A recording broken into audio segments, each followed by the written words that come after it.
truly, truly bizarre situation. Yeah, it certainly is a bizarre situation. Just take us back and remind us exactly what happened and what rule is in question here. We remember that Senegal, they walked off the pitch because they felt there was a decision that had gone against them, walked off the pitch, and it seems as if more than the, I guess, acceptable number of Senegalese players were off the pitch. I think pretty much the whole team walked off. And if you have less than 7 players on the field, it's pretty much a forfeit.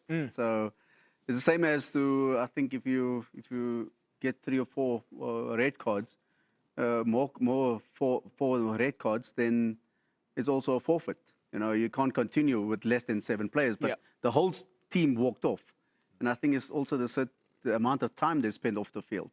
That's why you could see Sadio Mane calling them back. I'm not sure the coach now, but one of the coaches spoke to Sadio Mane, and suddenly he went and called all the players back onto the field. So it's almost like somebody alerted them to what could potentially happen.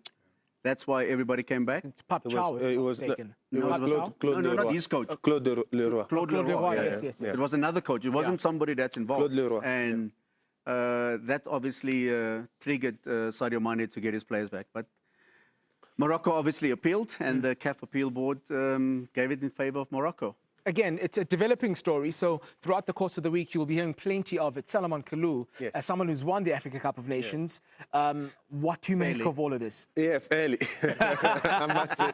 Fairly. No, you know, that's the thing with African football. There's a lot of emotion involved, and sometimes we take the decision through the emotion. So it's sad to see a player like Sadio, who did everything right that day.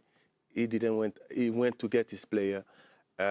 He worked for his medal, like he worked to go to the final and win that final. Yes, if you follow the rules, they should be.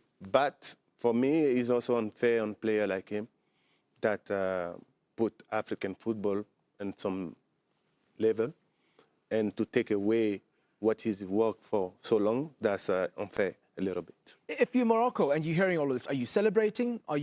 Is it bitter? What exactly do you think is happening? They can celebrate that. They know that. And I think that, yes, they have to follow the road. They appeal. They won. This kind of victory, you know that that night the better team won. So I hope that African football can do better than that, and we don't have to go through those situations. But that's also what African football is. If you understand everything, then you didn't understand anything. That's